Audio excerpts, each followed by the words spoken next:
Hola, buenas tardes. Con vosotros, canal de Telegram Baleares Acción, y hoy tenemos una sorpresa, la visita del abogado Luis de Miguel Artega aquí en Mallorca, que ha sido una visita relámpago. Ha venido ayer, hoy se va, pero aprovechamos el momento y nos comentará unas cuantas noticias. Para comenzar, Luis ha venido para participar en la tabla redonda en ARTA por unidad médica científica y legal. Lo que pasa, la tabla redonda ha sido cancelada por el Ayuntamiento de Artà cuando aforo de 300 personas ya estaba lleno. Entonces mucha gente se quedó con una expectativa de poder ver a los científicos, médicos y juristas y no ha podido acudir. Luis, ¿cómo ha sido la experiencia de la visita a Mallorca? Pues bien, primero casi estuve a punto de cancelar la visita porque pensaba que como se había suspendido el acto pues no merecía la pena, pero luego nos animamos y realmente el conocer a Tomeu ha sido una cosa muy especial porque es un hombre muy profundo, muy preparado y la verdad es que ha estudiado muy en profundidad todo lo que ha ocurrido con el 5G y ha resultado muy curioso. Todos los participantes han sido estupendos y bueno, hemos podido hacer un evento muy particular en casa de Tomeu y hablar de lo que está pasando, hablar de todo esto que está fallando en esta pandemia y de la falta de interés científico que tienen los políticos. ¿Cómo explicaréis la medida del ayuntamiento que se ha tomado a raíz de los contagios, cancelar el evento público? Cuando hablamos de contagios con las pruebas PCR, que sabemos que son 80% falsos. Sí. Bueno, pues es lo normal. Las administraciones, los ayuntamientos, las comunidades autónomas están intentando apagar los fuegos de la gente que quiere hablar y quiere decir otras cosas. Entonces es normal que suspendan porque es lo que han hecho siempre. Cuando ha habido eventos de terapias naturales, terapias alternativas, siempre han ido a acosar a los ponentes, a suspender los actos y a acosar los actos. Es una reacción normal dentro de lo que es normal en este país y era algo esperable, ¿no? Lo importante también es que aprendamos a organizarnos de otra manera, que no dependamos siempre de los espacios públicos. Ese es un gran problema. Depender de un espacio público significa correr estos riesgos y es algo que no merece la pena arriesgarse. Hay que empezar a organizarse de otra manera.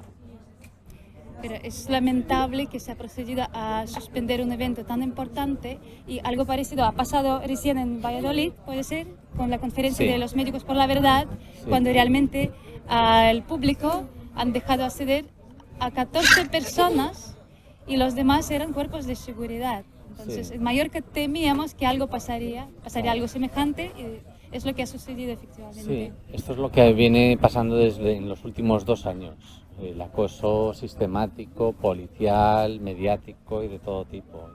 No, el gobierno está muy acostumbrado a manipular hacia la población, a acosar a la población. Todavía no están funcionando a pleno pulmón y a plena máquina los colegios de médicos, pero empezarán a hacerlo también, a acosar a todos los disidentes, ¿no? Es lo normal. Y digo que lo importante es que aprendamos a funcionar de otra manera, que no dependamos tanto de las instituciones públicas y de los espacios públicos. De hecho, sobre los colegios de médicos, últimamente se oyen las amenazas de que van a denunciar a todas las personas que están cuestionando la línea oficial, sobre todo a los médicos mismos, que intentan dar otra visión sobre el asunto y que les van a perseguir, les van a expedientar. ¿Realmente tienen posibilidad de hacer esto los colegios médicos? Bueno, lo pueden intentar. Lo que es importante también, en este sentido de los médicos, es que están mostrando un comportamiento mafioso que ya conocíamos, ¿no? Que la población ya sabe pues, que la medicina es un poco una mafia, que hay tráfico de influencias, que hay dinero que mueven con las farmacéuticas. Yo creo que la medicina ya tiene un punto de partida de una fama un poco negativa, ¿no? Y este tipo de comportamientos de ahora, de los colegios de médicos acosando cualquier tipo de discrepancia o de voz disidente, yo creo que es negativo para la profesión médica, porque está demostrando, está poniendo todavía más claro que es una profesión que tiene mucho tufillo, ¿no? Evidentemente, la única solución es que los propios médicos también se organicen y empiecen a quitar de las presidencias de los colegios de médicos a aquellos que pretenden hacer pues de la medicina una especie de negocio mafioso. Yo creo que hay gente muy válida dentro de los médicos que pueda asumir el rol de presidente de colegio de médicos sin necesidad de amenazar a los compañeros. Yo creo que van en un camino muy equivocado. De todas formas, llevamos también peleando varios años con los colegios de médicos y esta va a ser una oportunidad más de pelear con ellos. ¿Has tenido alguna experiencia recién que te quieren denunciar un colegio de Sí, médicos específico? sí, bueno, llevamos ya 2-3 años peleando con colegios de médicos y descubriendo sus miserias, ¿no? Y descubriendo sus fuentes de financiación y sus corruptelas. Y no les gusta, obviamente. Y seguiremos haciéndolo, seguiremos haciéndolo. Y últimamente pues se les ocurrió denunciarnos por un delito de atentado contra la salud pública. Bueno, pues ya hemos hablado con la Fiscalía, ya la Fiscalía tomará sus decisiones, pero evidentemente no vamos a dejarnos llevar por el miedo por estas personas, ¿no? Últimamente esta formulación de amenaza es muy frecuente. Peligro para la salud pública. Entonces cualquier ciudadano ahora mismo se siente amenazado por agredir a la salud pública. Sí, esto en la Edad Media, cuando existía la Inquisición, pues también se decía que esto era un atentado contra la fe católica, ¿no? Sí. Cualquier cosa puede entrar en ese concepto de atentado contra la fe católica, igual que cualquier cosa puede entrar en el concepto de atentado contra la salud pública. No deja de ser una especie de comodín de personas totalitarias y se está utilizando de manera muy similar a como se hacía en la Inquisición, ¿no? Es una pena que los médicos tengan que actuar así y que tengan que estar incluso todos los profesionales médicos vigilados de esta manera. Últimamente, Baleares están viviendo unas medidas restrictivas. Cada 15 días hay algunas novedades. Entonces, si hablamos del día 18 de agosto, cuando han endurecido las normas, el día 28 de agosto se suman muchas más restricciones. Sobre ello se destaca la decisión de cerrar las playas y los jardines a partir de las 9 de la tarde hasta las 7 de la mañana. ¿Cómo lo ves, Luis? Pues mal, absolutamente inconstitucional, porque todas estas medidas de salud pública se toman bajo un protocolo, bajo unos principios reguladores que no se están tomando. Y en cualquier caso, al final de la redacción de este tipo de medidas, tienen que aplicarse con racionalidad y con proporcionalidad.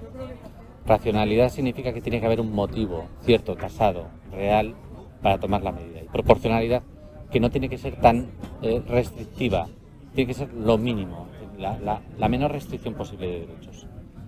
Cerrar las playas por la noche no tiene ni racionalidad ni proporcionalidad. Es una medida completamente absurda. No va a evitar ningún contagio, no va a evitar ninguna pandemia, no va a evitar absolutamente nada. Desde el momento en que una medida no tiene ni racionalidad ni proporcionalidad, debe estar desplazada de nuestro ordenamiento jurídico, ¿no? Es un abuso. Entonces, ante esta medida, realmente los ciudadanos deberían oponerse y acudir a las playas. No es que tengan que acudir al playa, tienen que hacer la vida como la venían haciendo antes. Si antes era costumbre ir a las 10 de la noche a la playa, pues ahora tiene que seguir igual. Y a uno le pondrá la multa y uno la recurrirá y uno aplicará esos conceptos de racionalidad y proporcionalidad y se solucionará todo. Yo creo que es importante no dejarse llevar por el estrés y hacer la vida como la veníamos haciendo antes. Hay que asumir ese riesgo de verse incomodado por multas, pero las multas se recurren y ya está. Hablando de las multas, de las sanciones, si fuese solamente una sanción, esto sería asumible, pero a veces se mezcla con una sobreactuación policial. Entonces, antes de anunciar que eres multado, puede pasar que aplican la fuerza completamente innecesaria en este caso. Luis, ¿puedes comentar que hay estos hechos? Claro, sí. A veces hay policías que se toman el trabajo demasiado en serio, pero es importante tener claras algunas ideas. Para evitar todos estos problemas con la policía es importante, primero, no estar nunca solo. Uno no va a la guerra en solitario, tiene que ir acompañado. Y la distancia de seguridad en este caso no ayuda mucho. Bueno, la verdad, son 10 ¿no? personas las que se pueden reunir o las que queramos, pero hay que estar acompañado. Hay que estar acompañado, hay que tener grabación. Si podemos grabar en directo, con Periscope, con Internet, con YouTube, con cualquier servicio de streaming, mejor. Pero en cualquier caso hay que grabar el contexto, Y no es bueno que grabe solo una persona, es bueno que graben varias personas del grupo, para que no haya ninguna pérdida de información. Grabar a la policía no tiene ningún problema. Siempre se puede grabar a la policía, lo que no se puede es de alguna manera, violentar la intimidad de otras personas. Es decir, cuando la policía está trabajando, si tú no eres el perjudicado o el interesado, no puedes grabar lo que hace la policía con otras personas. Eso está absolutamente prohibido. Pero en lo que sea la relación de un ciudadano con la policía, el ciudadano la puede grabar, porque forma parte de su defensa. Lo que no tiene sentido es grabar las caras del policía.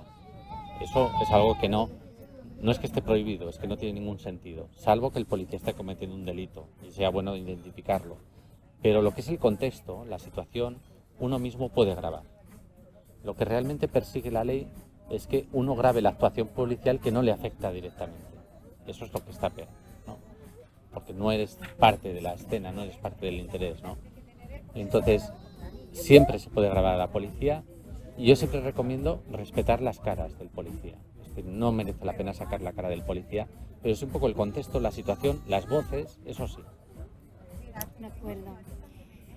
Hay un tema también muy importante sobre el nuevo curso escolar y sabemos que en el discurso de la presidenta de Baleares, Francina Armengol, usa muchísimo la excusa de entrada al curso escolar para justificar las nuevas medidas restrictivas, que tenemos que sacrificarnos más y más y más para que el curso escolar comience con la normalidad. ¿Hasta qué punto es la lógica la conexión entre las medidas restrictivas y el curso escolar? Pues volvemos otra vez a lo anterior, ¿no? Lo que es la proporcionalidad y la racionalidad. En el contexto de crisis social y política y económica que tenemos, no se justifican las medidas supuestamente sanitarias de los colegios. Primero porque formalmente no se han tomado bien y materialmente carecen de sentido. Entonces, volvemos otra vez lo mismo. Si no hay racionalidad en la norma y no hay proporcionalidad, son normas que sobran. Y yo personalmente pienso que no llevaría a mis hijos al colegio en este contexto. Y creo que es el derecho de los padres proteger a sus hijos de riesgos absurdos y yo animo a la gente que si no están a gusto con esta situación no lleven a los niños. En este caso, ¿tú aconsejas hacer una notificación a la dirección del colegio? Sí, yo pienso que es necesario actuar de una manera proactiva, honesta y responsable y cuando un padre, una madre o un tutor entiende que no está en una condición segura en la escuela, pues uno lo notifica, que no envía a mi hijo por una cuestión de seguridad, o porque la situación no implica la suficiente dignidad, o porque puede ser lesiva para mi hijo. Nada más. Los padres tienen bastante miedo, tienen muchísimo miedo a la actuación de los servicios sociales en este caso. Y también nos viene a la mente la ley de la violencia contra los menores y nos gustaría que nos comentases cómo está el estado, el avance de esta ley. La ley, el proyecto de ley es un proyecto que está en tramitación. El 2 de septiembre vuelve a empezar la tramitación de esta ley y seguiremos criticándola y cuestionándola, impidiendo que se apruebe. La ley por ahora no existe. En cuanto a los servicios sociales son un servicio de policía. Realmente es un servicio de policía de orden público, se llama así, no es una ofensa, y actúan como policías. Yo no creo que haya que tener miedo ni a la policía municipal, ni a la nacional, ni mucho menos a los servicios sociales. Pero hay que actuar con prudencia. Hay que actuar con prudencia, tener una actitud proactiva, no entrar en provocaciones, no entrar en esas situaciones, pero desde luego no hay que tenerles miedo. Lo que quieran decir y lo que quieran hacer ya se combatirá. Hay un tema muy importante para los padres. En las medidas restrictivas se indica la población para cribado, ¿no? Para las pruebas, entre esta población están escolares. Entonces los padres están preocupados que de forma indiscriminada podrían realizarse las pruebas dentro de los centros. ¿Qué es lo que podemos hacer? Pues mira, esta pregunta la han hecho muchas veces y siempre preguntan sobre razonamientos médicos o jurídicos. Si es obligatorio hacerse la prueba, si hay leyes que nos protejan. Ya, el tema de las pruebas de diagnóstico involuntario, las PCR, por ejemplo, no es un problema ni jurídico ni médico, es un problema moral. Es hasta qué punto los ciudadanos tenemos que dejar nuestro cuerpo a disposición del gobierno. Y es un problema estrictamente moral. Como cualquier otro problema moral, por ejemplo, si hubiese la medida de que los profesores o los niños tuviesen que ir al despacho del profesor y darle 2 besos. Los niños no tienen por qué darle 2 besos a un profesor y tampoco tienen por qué dejar que les metan un bastoncillo por la nariz. Es un problema estrictamente moral. Uno se niega y se niega. Porque el cuerpo no es algo que esté a disposición del gobierno, en ningún caso. Y creo que lo único que podemos hacer es empoderarnos y reconocer que nuestro cuerpo es sagrado y que en nuestro cuerpo no interviene nadie. Ni por las buenas ni por las malas. Yo personalmente pienso que si tengo que llevar a mi hijo a un colegio donde le van a hacer una exploración involuntaria, yo no lo llevo al colegio. De hecho, estas medidas nos están anunciando y nos hacen firmar en la declaración autorresponsable que deberíamos aceptar las condiciones de estudios, y las condiciones vienen dictadas por crisis sanitaria en este caso. Bien, nunca se firma una declaración responsable, nunca, jamás. Jamás una declaración responsable pone en riesgo a cualquiera que firme. Eso es como firmar una declaración delante de la policía. Nunca se firma una declaración delante de la policía. Es más, nunca se declara delante de un policía y por lo tanto, en las mismas condiciones hay que tomarse estas declaraciones voluntarias en la escuela. No, delante de un funcionario uno no pone su firma. Y no es por desprecio al funcionario, es por seguridad. Entonces, yo esto ya lo dije cuando Bargalló en Cataluña intentó obligar a los niños a vacunarse, intentó a los padres a hacer declaraciones voluntarias. No, nunca jamás se firma una declaración voluntaria. No tenemos ninguna obligación. Pues los padres tienen que saber que no están obligados a firmar declaración autorresponsable y esto no puede ser un impedimento para el inicio del curso escolar. ¿Es así? No pueden negar que tu niño puede acudir a la escuela. Es que si decides llevarlo en estas condiciones, yo desde luego lo pensaría mucho. Claro, no. Si la condición es firmar una declaración responsable, el uso de mascarilla, la PCR involuntaria, el distanciamiento social, el lavado de manos compulsivo, ya empezamos por el principio. No firmamos la declaración y nos quedamos en casa. Porque a mí no me parece tolerable. De acuerdo. Luego, respecto de los servicios sociales, el que podamos tener problemas con ello, evidentemente sí. Tenemos un gobierno bastante inadecuado, bastante poco preparado y evidentemente van a dar órdenes de acosar a los padres. Pero desde el punto de vista jurídico no tiene sentido. No podemos aplicar normas sobre el absentismo escolar en un momento histórico de este país donde estamos en una situación de crisis sanitaria. El propio concepto de crisis sanitaria, la propia seguridad del niño, ya justifica el absentismo. Yo no veo posibilidades jurídicas, ni con la abogacía del Estado, ni con la Fiscalía, ni con el sistema de caballería, para acusar a una familia de absentismo escolar. Hay razones para no llevar a los niños, no se les lleva, y eso ya se resolverá en el juzgado que corresponda. Me gustaría preguntar cómo ves la postura de los sindicatos que incitan a los profesores a proceder a la huelga general porque les parecen pocas garantías de seguridad en el curso escolar. Bueno, los sindicatos siempre han estado al lado del gobierno y al lado de los intereses políticos. Todo lo que sea combatir esta locura me parece bien, pero no es por una falta de garantías o de seguridad, sino una falta de dignidad. Es como digo antes, no es un problema jurídico ni médico, es un problema moral. Yo creo que hay que ir a la huelga de todos los profesores, hay que hacer el absentismo masivo de los padres y de los niños, pero por razones absolutamente morales. Esto no es tolerable en un Estado de Derecho. Esta forma de enseñar a los niños no es aceptable. No creo que haga falta más motivos, ¿no? O hacer una manifestación por falta de medidas. Creo que no es que haya falta de medidas, sobran medidas. Sí, yo creo que es el objetivo un poquito diferente del planteamiento de los padres. Sí, yo creo que es una contramanifestación. Contramanifestación, sí. Frente a los padres que no quieren esta locura, ellos dicen no queremos más locura todavía. Bueno, pues... Porque hablamos de escenario B para el curso escolar. O sea, hablamos del escenario B cuando no hay normalidad y los niños podrían pasar al modo semipresencial o en el grupo de burbujas, siempre guardando las distancias. Yo no sé hasta qué punto es posible hacer un niño guardar las distancias. Y sobre todo las maestras con las mascarillas también manteniendo las distancias. Personalmente no sé qué tipo de educación se puede percibir y recibir en estas condiciones. Es bastante triste. Y sobre todo mencionan que los niños tienen que tener clases de salud. En este caso, ¿qué clases de salud se les proporcionaría? ¿De qué salud estamos hablando? Sí, bueno, pues como todo, al final los colegios se han convertido en máquinas de adoctrinar, en máquinas de manipular, y lo que quieren es que dejemos a nuestros hijos en manos de psicópatas que les enseñen lo que es la salud y la enfermedad. ese no corresponde al sistema educativo. El sistema educativo está para otras cosas, la higiene, el comportamiento cívico lo tenemos que enseñar los padres y yo no me parece que sea una cosa que tengan que enseñar ellos.